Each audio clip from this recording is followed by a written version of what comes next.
Salam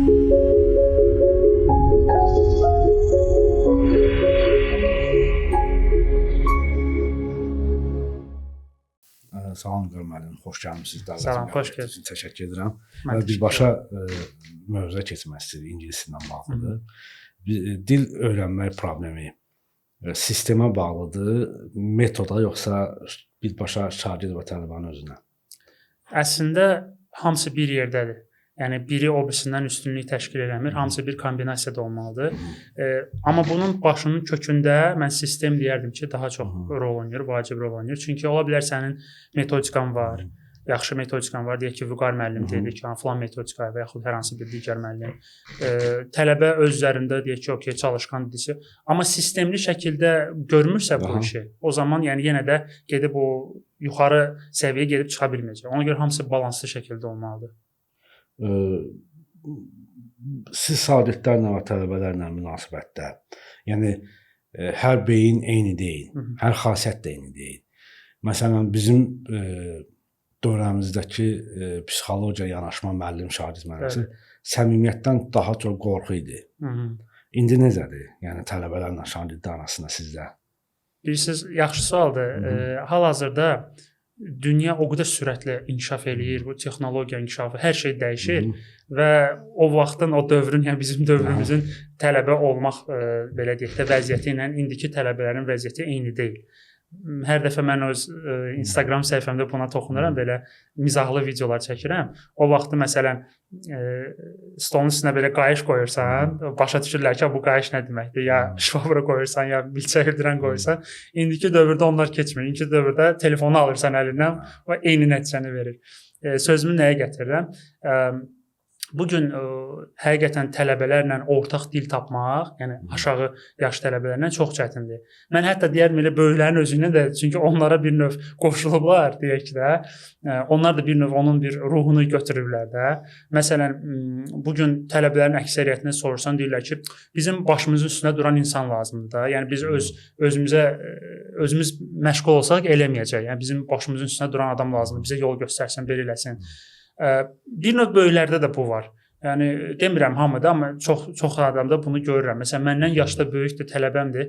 Deyir ki, Vüqar müəllim, yox, mən məsələn self-study paketi ilə işləyə bilmirəm. Siz mənə gərək ki, başımın üstündə dayanasınız, mənə belə-belə deyəsiniz, əmr eləyəsiniz, mən bunları eləyim. Amma halbuki bu kökündən yanlışdır. Yaxşı sabah mən olmadım, qalacaqsan onda yerində. Bu bir növ nədir? Qaranlıq, işıq olanda gedirsən, qaranlıq oldu, dayanırsan yerində, davam eləmirsən. Bu olmamalıdır. Bugün uşaqlar da belədir. Məsələn, düzdür, mən yaş kateqoriyam böyüklərlə işləyirəm. 2 tələbəm var ki, belə məktəbli tələbədirlər. Amma halbuki onların valideyni belə deyir ki, bax, Vüqar müəllim, xahiş edirəm, əgər nəsə olsa, dərsə cavab verməsələr falan filan, mənə mütləq deyin. Mən də məsələn dərs tapşırıq verirəm, cavab verirlər, eləyirlər, amma arxada bilmirəm axı necə hazırlaşırlar bunlar, əzbərləyirlərmi, gəlirlər, yoxsa həqiqətən düzgün formada fikir vermişəm bir neçə dəfə. Görürəm ki, məsələn mən öyrətdiyim metodika ilə eləmir. Sadəcə o bir gün əvvəl tez əzbərləyir, gəlir, danışır dərsi. Mən də tələbə müəllim də baxır ki, danışdı da, deməli düzgün öyrən. Amma baxırsan yox. Bu sadəcə o belə deyək də adam başı allatmaqdır da, gözdən pərdə asmaqdır. Ona görə çox çətindir onlarla həqiqətən dil tapmaq. Biraz ona görə mən həmişə deyirəm ki, məsələn seminarlar verəndə ya vebinarlar, mən deyirəm müəllim təkcə kitabı açıb dərs dedi, keçdi olmamalıdır. Tələbənin psixologiyasına maraqlanmalıdır, onun valideyninə maraqlanmalıdır. Hər şeylə maraqlanmalıdır ki, bilsin bu adama necə yol tapsın, necə struktur eləsin. Bu məsələn amma o məsələn qeyd edirsən, amma gənc yeniyetmə. Onu başa düşdü, o yola verir. Biraz indiki uşaqlar, biz həmiz o yolu keçmişik, o yaş dövrünü keçmişik. Kimisi tez öyrənir, kimsə məqsədi var. Olurmu ki, məsələn, tələbələr arasında qulaqla eşidib qavrayan və belə də, məsələn, mən özümdən götürsəm, mənim məsələn, bir dəfəliyə anlamıram. Mən gərək 2 dəfə, 3 dəfə başlanım ki, mən onu qavrayım, tanıyım. Onu nasılıq eşidən, qulaqdan eşidib öyrənənlə işləmək rahatdır. Bu ikincini hələ tələbə olub ki, məsələn, siz dediniz, qeyd ediniz, böyüklərlə işləyirsiniz. Yorurmu sizi və ya çatdıra bilirsinizmi? Başqa tələbə qani razı gedib dərsdən məsələn. Başa düşdüm.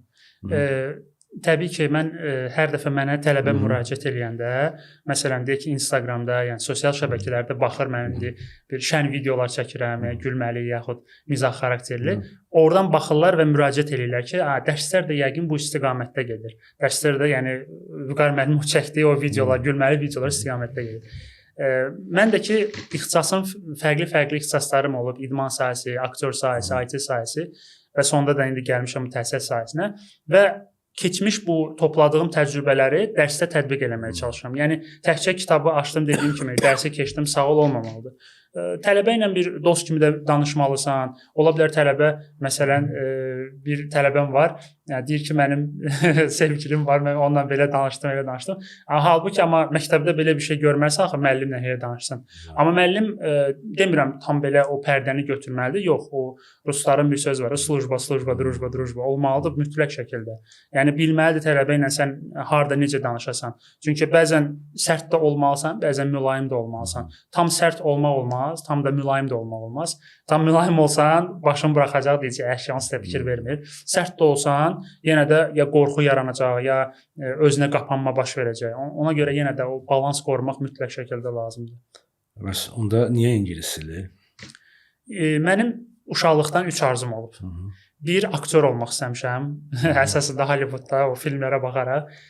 Bu xəyalımı bir növ reallaşdırmışam. Hollywoodda olmasa yenə aktyor sahəm olub. İdman sahəsində olmaq istəmişəm. Azərbaycanın bayrağını qaldırmaq istəmişəm xarici ölkələrdə. Bu sahədə də olub.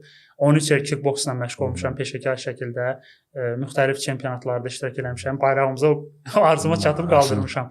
Və üçüncü də arzum olub ki, çoxlu dil bilmək istəmişəm. İngilis dili, rus dili, yəni fərqli dillər və həm də onları öyrətmək istəmişəm. Təkcə dil yox, məsələn, idman sahəsi olsun. Öz bildiklərimi həmişə öyrətməyə çalışmışam. Müəllim olmaq istəmişəm. Və son olaraq bu ki, mən bir neçə keçidlər elədim idman sahəsindən aktyorluq sahəsinə, IT sahəsinə falan və sonda gəldim axtarış elədim. Hər sahədən fərqli səviyyələrdən deyək ki, uzaqlaşmışam, dəyişmişəm və bu sahəyə gələndə də çox maraqlı bir şey oldu ki, mən əlavə olaraq universitet vaxtı conversationlar keçirdim, həm rus dili, həm ingilis dilindən və belə bir şey olmuşdu ki, 4 fərqli kurslarda deyək də, dərs ki, IB klub var idi falan filan. Və mənə çox belə dərs verirdilər də. Çünki əyləncəli keçirdim, fərqli keçməyə çalışırdım. Yəni mən başqa müəllimlərə gedib baxırdım, gördüm ki, standart sistemlə keçirlər. Mən fikirləşirdim ki, biraz fərqli bir şey olmalıdır. Çünki biz bugünkü gündə də mənə deyəndə müəllim, bəs conversation, məsələn, az öncə siz özünüz dediniz, conversation. Dedim ki, conversationlar yaxşı bir şeydir, amma düzgün qurulubsa. Bugün çox conversationlar sistemi belədir. İnsanlar toplaşdılar və orada səviyyə heç baxmırlar. Bu beginner səviyyədir, bu elementarydir və yaxud yüksək səviyyədir. Hamı gəlib conversationa. Yəni bölgü orada yoxdur demək olar ki. Plus conversation keçən moderator da bir mövzu qoyur. O mövzu ətrafında danışı oldu, bitdi yəni bundan. Yəni 1 saat tamamlandı, bitdi. Sən orada ümumiyyətlə sənə söz gəlib çatdı, çatmadı, ya çatdısa da sən 2 dəqiqə, 3 dəqiqə danışdın, danışmadın. Bu məsələ var və sən düşünürsən ki, mən 1 saat conversation olmuşam. Halbuki sən orada nə yararlanmısan? 2-3 dəqiqəsini yararlanmısan. Qalanını dinləmə eləmisən, okey, dinləmə əladır. Amma biri dediyim kimi beginner səviyyədədir. Heç onun dinləməsi sənə heç bir fayda yoxdur. Lap yüksəyindəki danışır, sən heç nə başa düşmürsən. Yəni nisbətlə götürən, faizlə götürəndə sən oradan bir neçə faiz ancaq qazanırsan. Ona görə conversationlar təşkil edilməlidir səviyyələr üzrə. Məsələn, yalnız beginnerlər. Əslində conversationlar belə deyim də, aşağı səviyyədən conversationlar keçmək özü düzgün deyil. Çünki aşağı səviyyədə sən hələ öyrənmə prosesindəsən. Sən hələ sözlər öyrənirsən, cümlə qurmağı öyrənirsən. Onu sən gedib öz fikrini çatdıra bilmərsən hələ o conversationlarda. Ən azından B1, B2 səviyyəsi olmalısan ki, nəsə danışa biləsən. Aşağı səviyyədə sən hələ danışa bilmirsən. Və yaxud da ki, ancaq öyrəndiklərimi deyə bilərsən ki, salam, mənim adım Vüqardır, mən filan yaşım var, filan yerdə oxuyuram belə. Amma sənə bir mövzu qoyular ki, deyək ki, filmlərdə uşaqlara qarşı zorakılığa necə baxırsan? Yəni nə düşünürsən bu filmlərin ərsəgəni? Onu necə çatdırasan? Azərbaycan dilində belə çatdırmaq çətindir. Bir də qaldı ki, bunu ingilis dilində deyəsən. Ona görə conversationlar düzgün strukturda qurulmalıdır. Təkcə bir dənə mövzu qoyub o ətrafında olmamalıdır. Orada yazı da olmalıdır. Orada oxu da olmalıdır. Orada dinləmə də olmalıdır. Yəni bütün o 4 aspektin hamısı olmalıdır. Təkcə yəni mən dinlədim, getdim bununla da yəni yəni iş bitmir. Hamısı kompleksli şəkildə təşkil olunmalıdır. Və mən də həmin vaxtda bu strukturda çalışırdım. Bu cür keçirdim conversationları. Mənə çox gəlirdi. Tələbələr mənə dərslər çox verirdilər və başqa moderatorlar gördüm ki, narazı olur ki, siz niyə vüqara çoxlu dərslər verirsiniz? Mən də belə yaxşı olmadı. Dedim ki, yox, mənə az dərs verin də, o qanqaraçılıq olmasın da, belə kin-ködərət yaranmasın arada. Və ondan əlavə də gördüm mənə təkliflər gəlir ki, Vüqar müəllim, gəlin bizdə dərs deyin də. Siz yəni mən də o vaxt dövrdə baxırdım ki, conversation demək başqadır, dərs keçmək ayrı bir şeydir. Yəni sən ingilis dilində yaxşı danışa bilərsən, amma dərs demək məsələsi o deyil. Yəni biz Azərbaycan dili bilirik, Azərbaycan dilində dərs deyə bilərik. Çünki biz bilmirik o müəllim strukturunu bilmirik. Necə dərs keçirilməlidir falan filan hər şey. Ona görə düşündüm ki, elə tələbat varsa, niyə də olmasın? Və düşündüm, mən gedim bir kursa, yəni müəllimlik kursuna öyrənim və dərs deməyə başlayım. Və həmin dövrdə IELTS-a hazırlaşmağa başlamışdım. Onda heç bilmirdim IELTS nə üçündür. Yəni sadəcə demişlər IELTS lazımdır və başladım IELTS-a hazırlaşmağa. Amma o dərinliyə girəndə gördüm, yox, IELTS bu tələbə üçün lazımdır. Yəni müəllim üçün IELTS deyil. Müəllim üçün müəllimlik sertifikatları, müəllimlik kursları lazımdır ki, məsələn, TKT modulları var, TESOL var, CELTA var və elə ən yuxarı olan maraqlandım ki, CELTA idi. Və elə onunla da məşğul oldum. Getdim kursa, kursu keçdim. Cambridge, yəni kursunu Cambridge belə deyə də bu CELTA Cambridge Universitetinin təşkil etdiyi bir kursdur. Çox çətin oldu. Ora həm qəbul olmaq, həm oranı bitirmək çox ağır oldu mənim üçün. Çünki akademik səviyyədədir artıq. Və mən də dili özüm belə self-study kimi öyrənmişəm. Ona görə o mənə biraz çətin gəlirdi. Amma çox şükür, yəni oranı bitirdik. Əlimdə bir sertifikat oldu ki, bundan sonra artıq dərs deyə bilərsən. Bu çox vacibdir və mənə müraciət edən müəllimlər də olanda mən deyirəm ki, yəni çünki bu gün çox sizinlə az öncə danışanda necə ki o dizaynerlər çoxalır, müəllimlər də bu gün çoxalır. Və mən çalışıram çoxlu vebinarlar verim həm tələbə, həm müəllimlərə. Çünki baxın, mən bu gün müəllimlik ixtisasını bitirdim və müəlliməm deyil. Sən mütləq şəkildə beynəlxalq standartlara uyğun olmalısan. Bunun üçün də nə edə bilərsən? Çünki bizim universitetlərdə inanmıram o cür tərzdə təhsil alınsın, təhsil verilsin tələbəyə. Mütləq şəkildə ona görə beynəlxalq kursları keçmək lazımdır. Ən azından dediyim kimi o TKT modulları götürməlisən. Ya TESOL-dur, ya da CELTA-dır. Mütləq şəkildə buradan öyrəndiklərinlə artıq sən tələbə ilə yaxşı işləyə bilərsən. Yaxşı deyəndə effektiv işləyə bilərsən. Mənim məsələn ingilis hesabı A1 AK-dir. Yəni istənilən yaş, məsələn məndə 44 yaşım var. İstənilən insan, məsələn mən orta məktəbdə oxuyanda bizdə iki sektor var idi də, yəni ərəb dili və ingilis dili üzrə. Yəni rus dili və Azərbaycan dili bölməsində Azərbaycan dili bölməsində ərəb dili və ingilis dili, rus dilindən ancaq ingilis dili. Mən ərəb dili bölməsini seçmişdim, daha doğrusu dilini seçmişdim. Sonralar mən məsələn hərbi xidmət və təhsilimi başa vurandan sonra mən kurslara getmək istədim və başladım da mən orada əsas travmam nədən ibarət oldu? Bonk. Bəli. Bonk, hər ikisində bonk verirlər. Mən onu dayandırdım o illərdə. Çünki o vaxtı mən 2000-ci illərin əvvəlində danışıram. İndi kimi geniş yayılma, internet yox səviyyəsində idi, YouTube yox, yəni onlayn dərsliklər yox. Son illərdə də bu gün bu sabah başlamaq niyyətində oldum, amma müəyyən səbəblərə görə başlamadım. Burada tənbəlliyim də var idi, sözsüz. İndi artıq qərarlaşdırmışam, məsələn, mənim yaşım üçün və ya istənilən, məsələn, insan üçün ingilis dili, yəni bazası olmayan ingilis dili öyrənmək istəyən insanlar üçün necə başlamalıdır? Hardan başlamalıdır? Əla. Təbii ki, biz yaş məhdudiyyəti qoyanda, müqayisə eləyəndə cavanlar, yəni yaşı daha az olanlar, məktəblilər bu dili daha yaxşı qavrayır. Çünki bədən hələ suludur, beyin hələ tam tormozlanmayıb. Yəni böyüklər kimi evin pulu verməliyəm, ay filan stres, ay filan iş, ailə falan bu şeylər yoxdur beyində. Ona görə onlar daha yaxşı qavrayır dili. Böyüklərdə biraz çətindir. Onu da nəzərə alsaq ki, uşaqlarda, məktəblərdə valideyn nəzarəti var. Yəni yenə də ən azından həvəsi olmasa belə, bəxт az olsa belə o qorxudan o məcbur onu oxuyur, yəni işləyir. Amma böyüklərdə bu qorxu yoxdur. Yəni onun valideyni ona nəsə deyən olmayacaq. Ona görə belə türkəçarə yola verirlər əksəriyyəti. Çox az adam olar ki, böyüklərdən danışıram. Həqiqətən dili davamlı şəkildə İşləyər, öyrənər. Çünki mən həmişə deyirəm ki, baxın, mənə soruşanda siz ingilis dili öyrədirəm, mən heç kimə ingilis dili öyrətmirəm. Mən yol göstərirəm. İstənilən heç dil olmasın, istənilən başqa bir ixtisas olsun. O öyrədən həmişə yol göstərir. Mütləq şəkildə öyrənən özü öyrənir. Yəni məsələn mən deyirəm ki, bunu elə, sənin yerini gəlib eləmirəm ki, sən özün eləyirsən bunu. Ya sənə məsələn dizaynerlik öyrədirlər, sənin yerini sən eləmirlər. Sən deyirlər ki, bax bu alətdir, buna qulluq eləyir. Bunu belə eləsən belə olacaq və sən özün məşğul olursan və artıq onu öyrənmiş olursan, mənimsəyirsən daha doğrusu. Eyni qaydada da mənim amalım, mənim hədəfim tələbəyə öyrənməyi öyrətməkdir. Bir var sən ingilis dili öyrədirsən, bir də var öyrənməyi öyrənirsən. Bu çox vacibdir.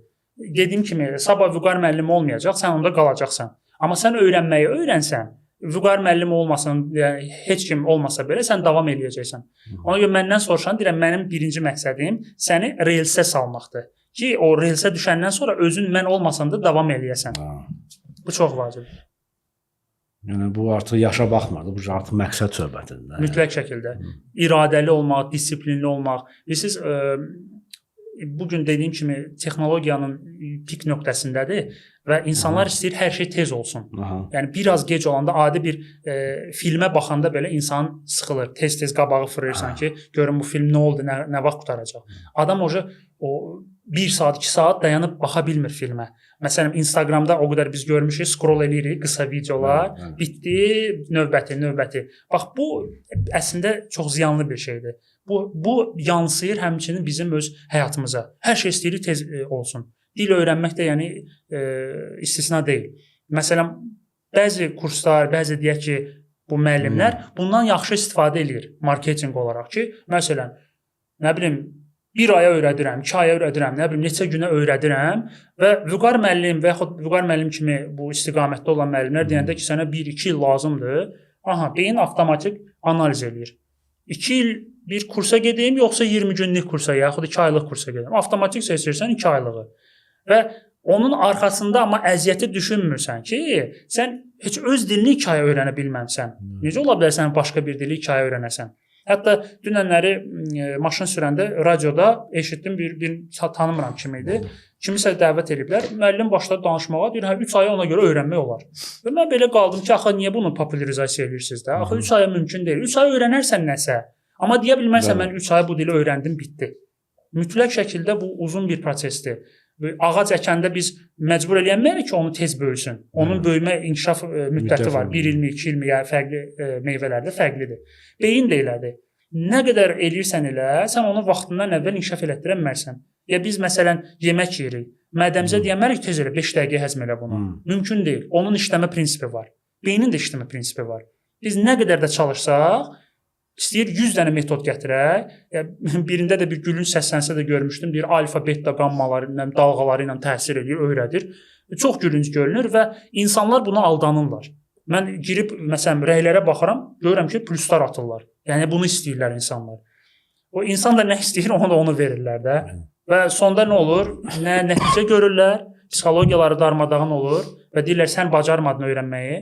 Və salam. Və mənə ondan sonra müraciət edəndə mən hələ ingilisini qoyuram qırağa, hələ başlayıram bundan psixologiyasını düzəltməyə ki, sənlik deyil bir şey. Sadəcə düzgün istiqamət olmuyor, metodika falan filan. Birinci bunu düzəltməliyəm ki, bu şəxsiyyət tipi yenilənsin, ondan sonra başlayaq biz dərs deməyə. Bu siz anladım bir növ disiplin yaradırsınız da bu tələbələrdə, sizə müraciət edən insanlarda. Fərd olaraq, məsələn, istənilən bir şəxs olsun, mən özüm olum, ya başqası olsun. Mən səhər tezdən işə ged, axşam işdən gəl, yorğunluq falan yol.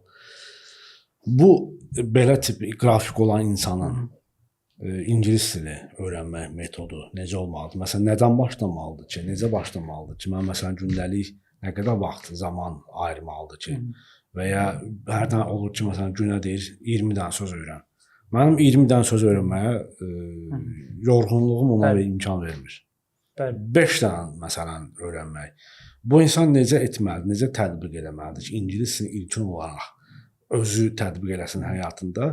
Qalan hansı ki, artıq müəyyən səthi vardır ki, artıq müəllimin dəstəyi lazımdır. Ondan sonra müəllimə müraciət edə bilsin. İlkin olaraq buna qədər mərhələni necə keçməlidir insan? Laf tutalım mən özüm. Yəni səhər işə ged, işdən məşğul ol, günorta vaxtın olmasa, axşam işə yorğun. Bu mən məsəl üçün mənə ingiliscə lazım. Mənim üçün yaş öyrənməyə baxmır da. Yəni istənilən yaşda öyrənmək olar. Yəni mən hətta 2016-cı ildə belə Memarlıq və İnşaat Universitetində vermişdim sənədlərimi. Qəbul da olmuşdu. Yəni müəyyən şəxsi səbəblərə görə sənədlər apar vermədim. Sonradan dedim verərəm, dedim yox da artıq yəni təhsil üçün artıq gecdir. Yəni diplomlu təhsil üçün. Yəni təhsil mən deyəndə ali təhsil nəzərdə tutmuram. Bəli. Təhsilin dildə öyrənmək olar, hansı proqramda öyrənə bilər. Bax, indi ona görə dediyim şeydir. Məsəl üçün mənim yaşda olan və mənim üçün ailə başçısı olan bir insanlar, istər qadın olsun, istər kişi olsun, fərqi yoxdur. İş qrafiki ağır olan insan nədən başlamalıdır? Müəllimə qədər. Çox gözəl. Birinci onu deyim ki, bəli, mənim özümdən də soruşanda ki, Vüqar müəllim, siz necə belənçi öyrəndiniz? Deyirəm, okey, mənlə özünü müqayisə eləsən, sənə çətin olacaq. Çünki mən sənə desəm ki, mən gündə 8 saat məşğul olmuşam, sən də deyirsən, oydu, mənim 8 saatım yoxdur, onu da məndə alınmayacaq.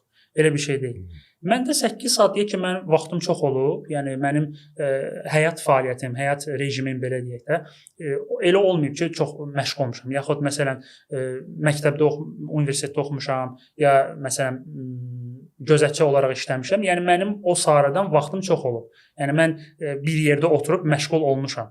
Yəni başım başqa şeylərə qarışmayıb. Ona görə vaxtım çox olub və ən əsası da mən bu dili çox sevmişəm. Birinci növbədə sevgi olmalıdır. Çünki deyir, sən əgər bir şeyi sevirsənsə, əgər öz işini sevirsən, o sənin işin olmur, hobbin olur. Bunu birinci sevməlisən. Sevgi olanda nə olur olsun, məsələn, deyək ki, bir insan deyək ki, film izləməyi çox xoşlayır.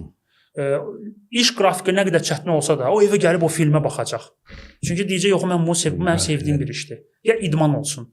Necə iş qrafiki çətin olsa, məsələn, elə müəllim kolleqalarım var ki, baxıram saat 10-dan sonra gedir idman eləyirlər.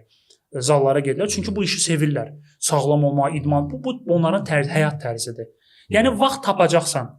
İstədin, istəmədin, tək ki sənin bu dilə qarşı, bu məşğul olduğun, istədiyin bir şeyə qarşı sevgin olsun. Sevgi olsa sən mütləq vaxt tapacaqsan. O deyir, əgər bir insan nəyisə istəmirsə, 100 dənə bəhanə gətirir. Amma istəyən adama cəmi bir dənə səbəb gətirmək bəs eləyir. Bu da elə. Yəni sən istəyirsənsə bir dənə səbəb olsa ki, mən bunu filan şeyə görə eləyəcəksən onu. Bu belə. İkinci bir məsələ. Siz dediyiniz kimi məşğul olan, yəni iş qrafiki ağır olan, uzun olan, yəni iş, ailə bu olanlar üçün təbii ki, mən deyə bilmirəmsə getsən 7-8 saat məşğul ya 3 saat məşğul. Təbii ki, düşünsən ki, mən bu qədər məşğul olsam, nəticəni daha tez əldə edərəm. Amma bu səni stresə salmamalıdır. Çünki biz 100 metrə qaçışa çıxmamışıq da ki, kim birinci 100 metrəni çıxır. Buna düşünməli ki, bu bir marafondur. Bu bir marafondur və mən çıxmışam, rahat-rahat, asta-asta özüm üçün qaçıram. Nə vaxt çatacam. Yəni bu məni düşündürməməlidir. Amma bu gün insanlar deyirlər, sürətli dünyada istəyirlər ki, 100 metrəyə kim tez çatdı kimi çalışırlar. O adamı stresə salır. Çünki bu həyat fəaliyyəti ilə o 100 metrəni sən eləyə bilməyəcəksən. Marafon kimi düşünməlisən. Asta-asta, yavaş-yavaş o ilbizlə dovşan yarışır. O ilbiz sakit-sakit öz üçün gedir. Dovşan sürətli olsa deyir, bu hələ gələcək də, yatır dincəl, ilbiz gəlir keçir onu. Yəni ilbizin belə deyək də o mindsetində olmaq lazımdır. Asta-asta o dama-dama göl olar məsələsi. Yavaş-yavaş gedib çatacaqsan. Yavaş amma davamlı olmalıdır. Məsələn, bu söz öyrənmək olsun, ya ingilislə məşğul olmaq, dediyim kimi, əgər sənin məsələn gün ərzində 20 dəqiqə vaxtın varsa, 20 dəqiqə məşğul ol. Məsələn, ola bilər bu gün 20 dəqiqə, sabah yarım saat, o biri gün 1 saat, o biri gün yenə 10 dəqiqə vaxtın oldu. Yəni fərqli ola bilər. Hər gün ayrı-ayrı saatlar, yəni boş saatların ola bilər. Əsas məsələ dayanmamaqdır, davamlı olmaqdır. Bir adama desən ki, 10 dəqiqədə nə olacaq? 10 dəqiqə ilə mən ingiliscə öyrənəcəm. Amma o toplayanda o bayaq dediyim dama-dama göl olar. Toplayanda məsələn sən əgər hər gün 10-15 dəqiqə məşğul olsan, hər gün olmaqca davamlı, bir ilə hardasa elementary səviyyəsini bəlkə adlaya bilərsən. Ancaq 10-15 dəqiqə məşğul olmaqla. Halbuki sən heç nə eləməsən, nə elementary, heç elementarynin E hərfinə gəlib olmayacaqsan. Amma 15 dəqiqə yaxşısı odur ki, 15 dəqiqə məşğul olma, hər gün məşğul ol. Nəinki bu gün mən motivasiyam məsələn baxdım podkastlara, Vüqar müəllim qulaq asdım. Mən motivasiyam fışqırdı. Bu gün oturacağam 5 saat məşğul olacağam. Oldum bu gün 5 saat. Tamam. Sabah depressiya düşdün, 10 gün getdi. Yoxdur. Və nə oldu? Amma ola bilirsən, çünki depressiyada da ola bilərsən, sən xəstələnə bilərsən, işin çox ola bilər, yəni fərqli əsəbi ola bilərsən. Fərqli situasiyalar. Heç kim sənə deməyəcək ki, al sənə 1 il vaxt verirəm, nə stressin olacaq, nə əsəbin, nə depressin, heç nəyin olmayacaq. 1 il otur rahat məşğul ol. Olmur bu, olmayacaq da. Elə məsələ odur ki, bunların arasından vaxt tapıb 10 dəqiqə, 15 dəqiqə amma hər gün məşğul olmaqdır. Bu davamlılıq çox önəmlidir. Məsələn, Atomik Vərdişlər kitabı var, James Clear'in kitabı. Orada bu məsələ çox yaxşı toxunur. Çox gözəl toxunur ki, bax, elə bu dama göl oların bir kitab versiyası da daha açıq yazıblar, daha ətraflı. Addım-addım, xırda-xırda məşğul olanda bu sənin artıq vərdişinə çevrilir. Biz dişimizi fırçalayanda, səhər tezdən duranda biz düşünmürük ki bunu. Avtomatik olur. Niyə görə? Çünki davamlı şəkildə biz bunu eləmişik, artıq düşünmürük ki, mən gedib səhər dişimi fırçalayacağam. Bu mənim planım deyil. Bu mənim avtomatik bir həyat rejimimdir. Eyni şey də bu olmalıdır. Hər gün az-az məşğul olsan, bu sənin vərdişinə çevriləcək. Və sən bir müddət sonra gözləyirsən, heç dayana bilmirsən bunsuz. Olmayanda nəsə çatışmır hiss eləyəcəksən. Başlama məsələsinə gəldikdə necə başlama olar? Məsələn, ən belə sıfırdan olanda müxtəlif applicationlar var. İngilis dilini öyrənmək üçün applicationlar, Duolingo var, Busuu var, fərqli-fərqlidir.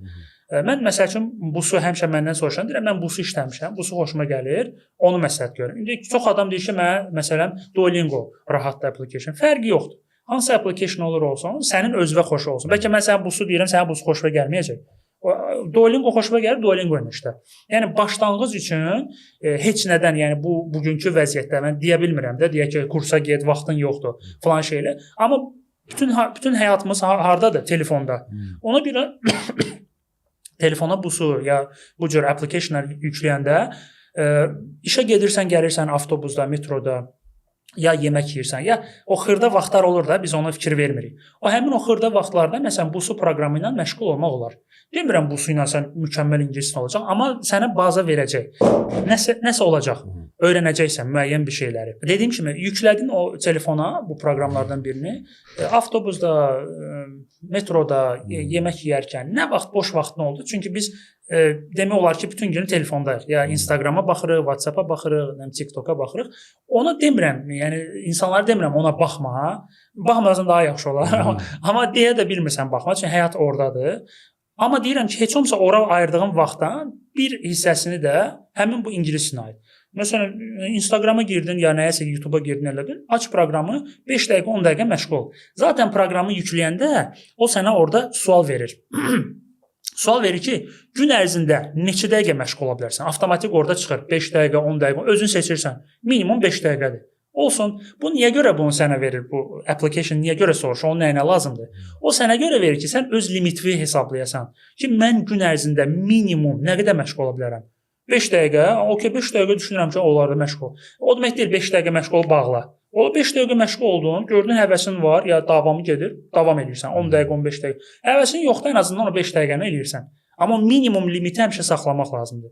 Və bu minimum limit fərqli olur. Kimdəsə 10 dəqiqədir, kimdəsə 15 dəqiqə, kimdəsə yarım saat. Yəni insan düşünür də, bilir ki, mən bundan rahat yarım saat məşğul ola bilərəm. Yəni idmana gəlsə elə adam var gedir, gündə 3 dəfə idman edir. O deyir ki, mənim üçün bu. Amma elə adam var ağırda deyir, mən gündə yaxud həftə 3 dəfə mənə bəs eləyir.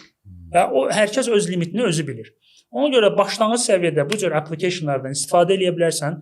Artıq yuxarı getdikcə qoşa bilərsən bunu. Məsələn, hardasa bir A1 səviyyəni adlayandan sonra hekayə kitabları. Hekayə kitabları niyə görə? Bunları niyə görə deyirəm? Çünki rahatdır. Yəni sənə belə deyək, istiqamət vermir ki, get mütləq müəllimlə məşğul ol, get filan şeylər. Hekayələr nədir? Nağıllar. Uşaqlar üçün nəzərdə tutulmuş. Həm maraqlı olur, rəngarəngdir, insan bezmir. Yəni IELTS dinləmələri kimi deyil, məsələn, akademik bir mövzularda. Rahatdır.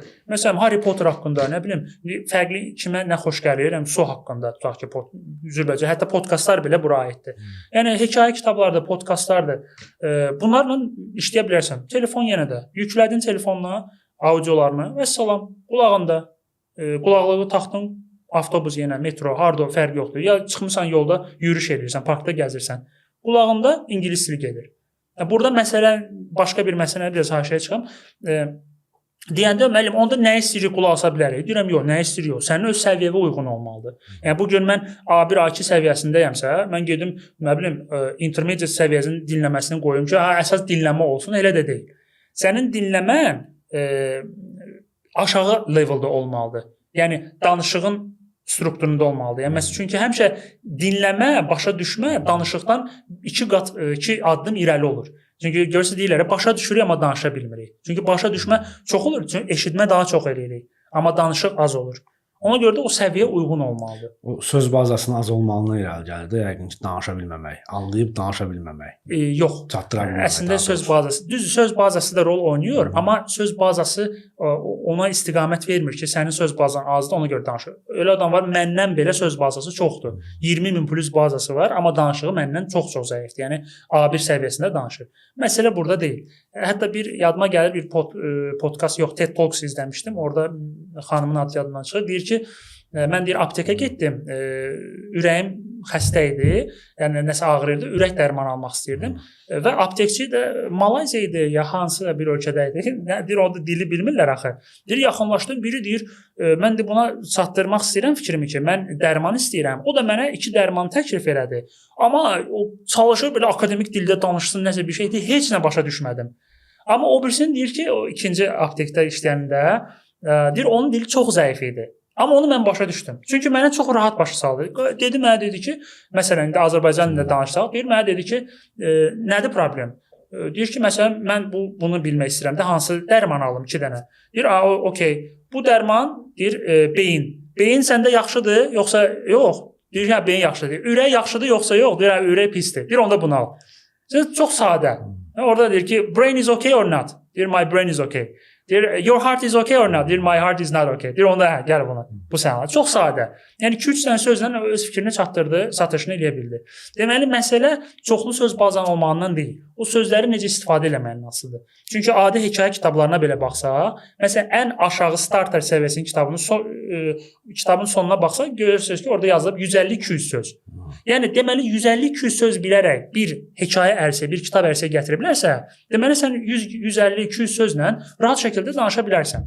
Yenə də deyirəm, bu o demək deyil sən belə uzun bir mövzulardan danışacaqsan. Amma məsələ budur ki, bildiklərini istifadə edə biləsən. Məsələ budur. IELTS və TOEFL kimi proqramların mahiyyəti nədən ibarətdir? Ümumiyyətlə, nəyə görə uşaqlarla müraciət etməlidir? Biz elə çəkilişdən qabaqda danışdıq, qısa olmalı. Bu prosesə olaraq geniş toxunmaq istəyirdik. Nəyə görə IELTS və ya TOEFL? Bu proqramlar nə üçündür ümumiyyətlə? Çox dərinə girsək, əslində heç bir də lazım deyil, çox dərinə girsək. Amma bir növ o da bir marketinqdir də, insanlar nəsə bir qazanmalıdır, mən belə düşünürəm.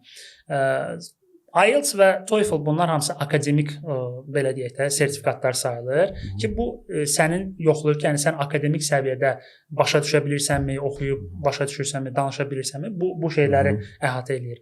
Fərqli cəhət odur ki, yenə də məsələn daha çox TOEFL Amerikadadır, IELTS Avropa ölkələrində tələb olunur. Amma yenə də fərqi yoxdur. Müraciət eləyəndə deyirəm ki, bax, həmişə birinci maraqlanmaq lazımdır. Filan universitet nəyi qəbul edir? Onların tələbi nədir? Sən ola bilər IELTS hazırlaşmısan, getmirsən, amma o deyəcək mən IELTS istəyirəm, mən TOEFL istəyirəm.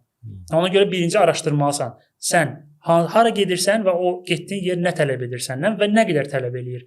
Çünki deyirlər, məsələn, mən B1 səviyyəsindən 7-5 ala bilərəm. Deyirəm ki, okey, sən nə üçün istəyirsən bunu da? Deyir, məsələn, filan universitet 7.5 istəyir. Deyirəm, onda okey, sən bunu istəyirsənsə, B1 səviyyəsi hələ azdır. Sən qaldırmalısan B2 səviyyəsinə levelini. Yəni o kitab B2 səviyyənin kitabını qurtarmaq yox ha.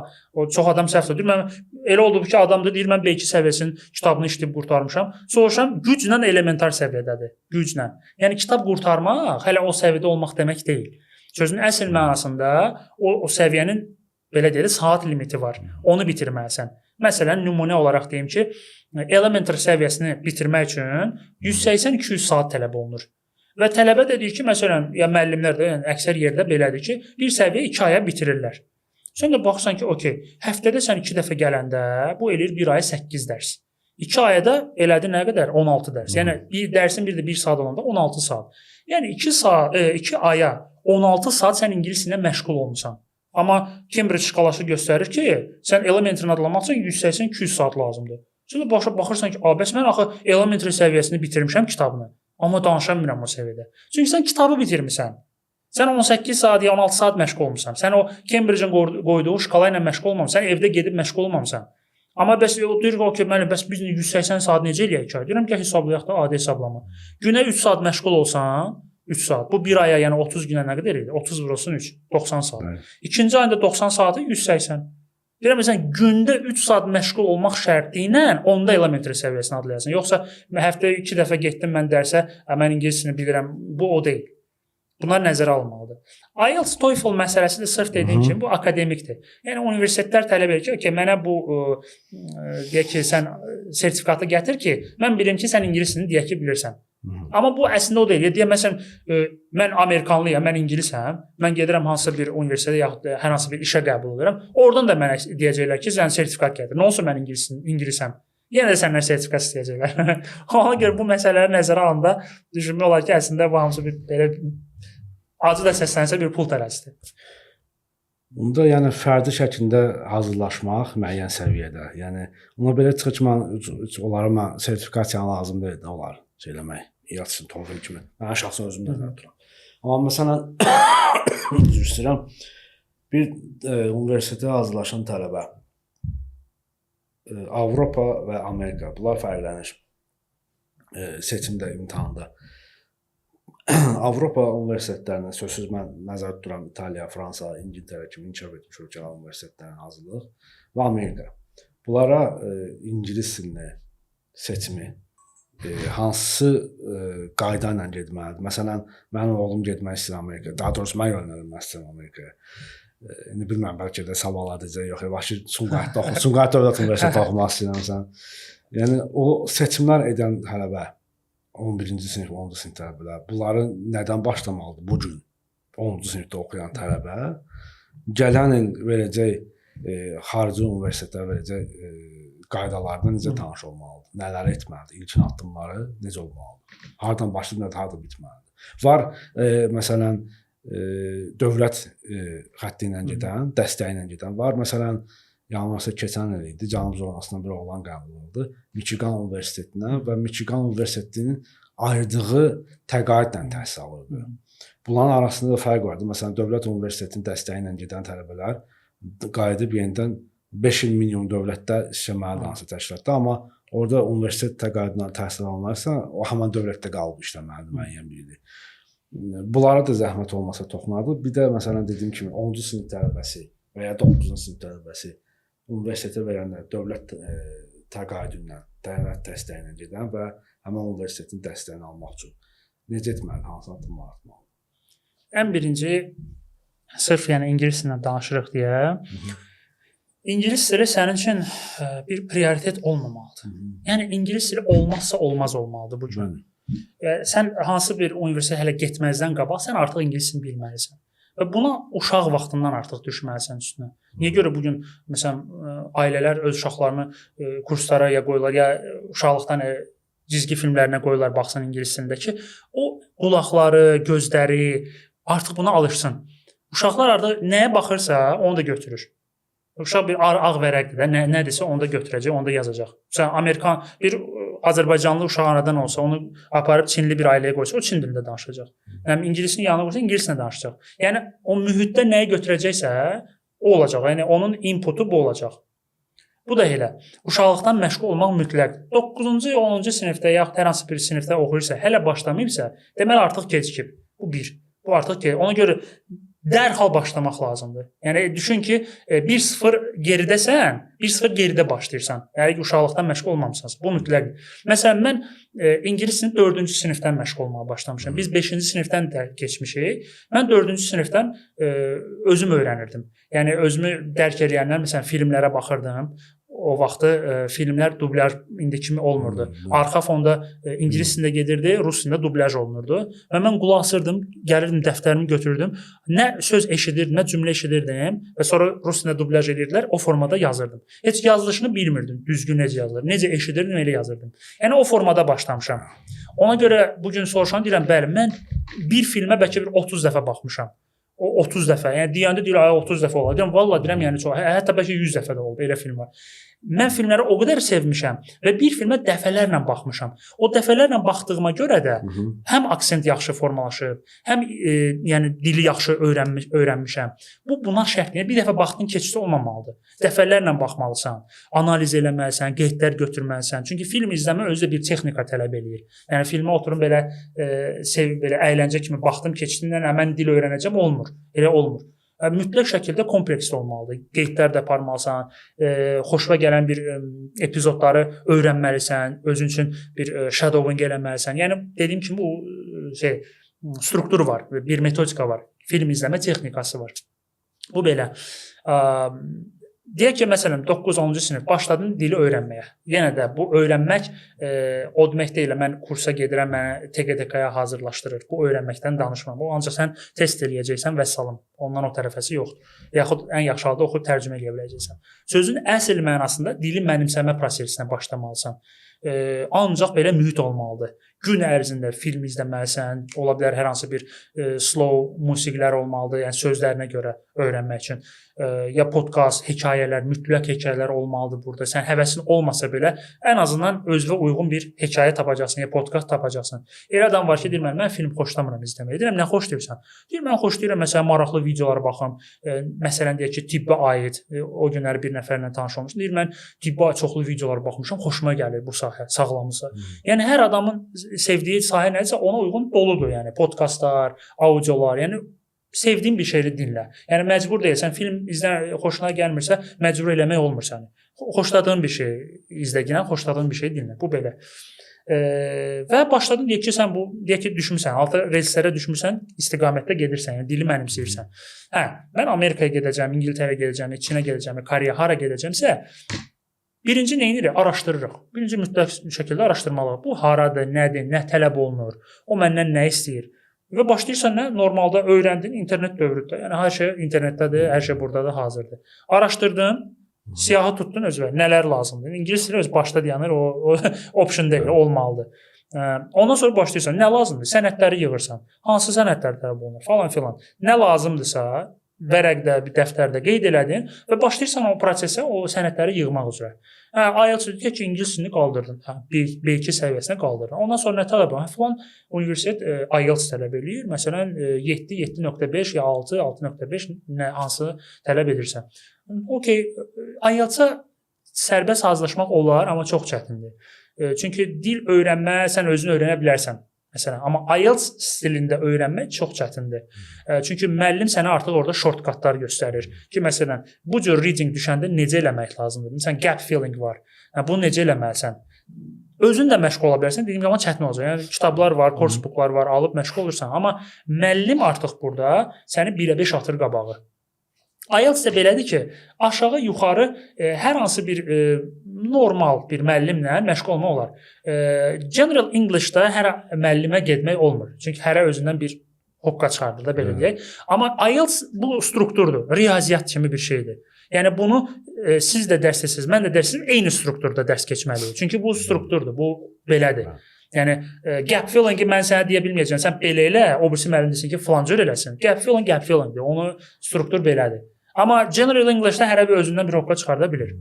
Ora okey, müəllim tapdın, əgər imkanın varsa təbii ki, müəllim tapdın, müəllimlə hazırlaşdın. Deyək ki, hər müəllimin də özünün xüsusiyyəti var. Kimsə 5 aya hazırlayır, kimsə 2 aya hazırlayır və təbii ki, tələbənin özündən də asılıdır. Yəni tələbənin səviyyəsindən də asılıdır ki, bu güclü qəbul edir, tezmi götürür, gündə məsələn 3 saat məşğul ola bilirmi, ola bilmirmi? Yəni az eləyirsə, təbii ki, o müddət onda uzanır.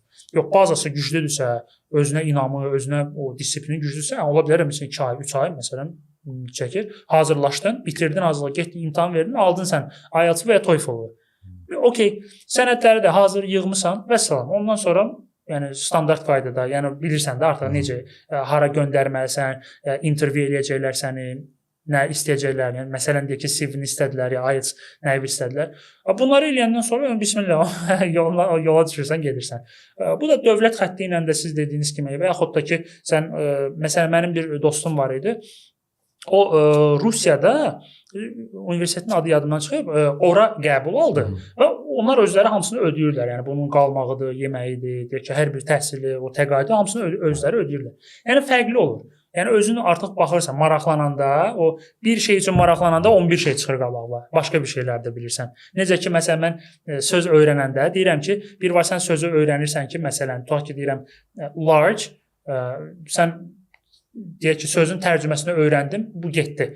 Amma bir də var sən large sözünü yazırsan qabaqda, definition'ını, onun mənasını, yəni bu large nə deməkdir? Sənə orada izah eləmir də ki, large iri ya. Orada sən deyir ki, large it means very very big. Sən orada very sözünü öyrəndin, big sözü öyrəndin ya başqa bir şeylər. Bir dənə şeyə axtarırsan, başqa bir şeylər də öyrənirsən. Eyni qayda bu da. Sən bir şeylə maraqlananda başqa bir şeylər də artıq çıxacaq qala. Hətta ola bilər ki, sən o qədər məlumatlanasan ki, sən öz müəllimindən belə çox şey bilərsən bu barədə. Mən sonuncu suala keçmək istəyirəm. Bayaqlar buna biz toxunmuşduq, düzdür, mövzu ümumi olaraq da mövzuda toxunmuşduq. Siz bayaq qeyd edədiniz, məsələn, kiçik yaşlardan başlayan insan 1-0 öndədir, yuxarı siniflərdə qarşıdan 1-0 geridədir. Mən 44 yaşında başlamaq istəyirəm, 10-0 geridəyəm. Yəni, qrup mərhələsini keçənməyəcəm də, belə deyək. Yaşda daha çox olan, universitet bitirmiş, yaşı daha çox olan insanların mən ingilis dilində istənilən dil olsun, rus dili, Vyetnam dili. Bu dillərdə düşünməyi bacarmaq lazımdır. Çünki dildə düşünməyi bacaran insanın danışıq səviyyəsi sonra düzəlir. Bəli. Şərt deyil mənim məsələn aksentim rus dilində təmiz olsun.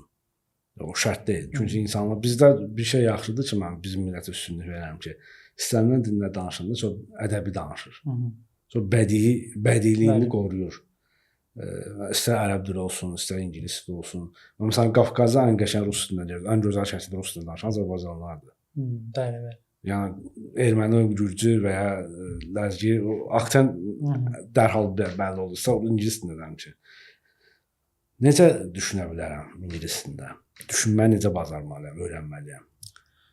İngilis dilində ümumiyyətlə istənilən bir dildə bizə öyrədiblər tərcümə üsulu. Məsələn, cümlə və al bunu tərcümə elə. Avtomatik biz nə edirik? Beynimizdə cümləni qururuq. Sonra başlayırıq onu tərcümə eləməyə. Amma biz məsələn rus dilini bilən insan, o beynində, yəni uşaqlıqdan öyrənən insan, o beynində Azərbaycan dilində cümlə qurub onu rus dilinə çevirmir. Birbaşa deyəndə artıq rus dilində deyir onu. Təbii ki, uşaqlıqdan bu aydın məsələdir, bu barədə danışdıq. Amma artıq böyüklər öyrənəndə, axı onlar da deyək ki, belə öyrədiblər ki, tərcümə üsulu da, yəni məsələn müəllim, köhnə müəllimlər o stildə qətiyyən olmaz eləmək. Məsələn, deyirəm ki, dərsə gedirsən, yəni kursa gedirsən, müəllim sənə ingilis dili keçir və məsələn bəzən soruşurlar ki, "Vüqar, siz rus sektorunda dərs istəyirsiniz?" Deyirəm, "Mən Afrika sektorunda da dərs istəyirəm." Deyir, "Necə müəllim?" Deyirəm, "Yəni bu o demək deyil ki, mən rus sektoruna dərsəm, rus dilində dərs keçməliyəm." Və yaxud da deyirəm, "Yaxşı, tələbəm gəlib italyandır. Mən italyan dilində ona ingilis dilində dərs tədris eləməliyəm." Dili elə həmin dildə tədris eləmək lazımdır. Deyir, "O müəllim axı o necə başa düşsün?" Məsələn, müəllim də ona görə bəs kurslara getməlidir ki, beynəlxalq standart olan kurslara ki, bilsin necə təsvir etməlidir.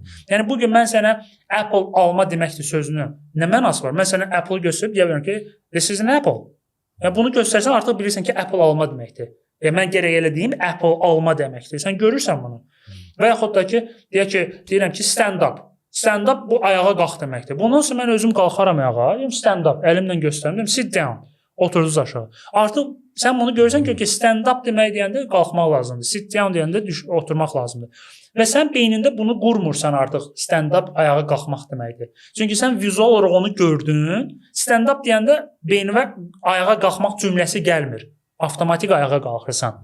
Deyəndə ki, məsələn, "Do you like an apple?" Sən artıq alma xoşlayırsan ya, alma sevirsən ya, almanı yediyini təsəvvür edirsən, necə almanı xoşlayırsan, rəngini təsəvvür edirsən. Bu artıq nədir? Sən artıq düşünmə başlayırsan. Yəni tərcümə eləmirsən, düşünürsən artıq.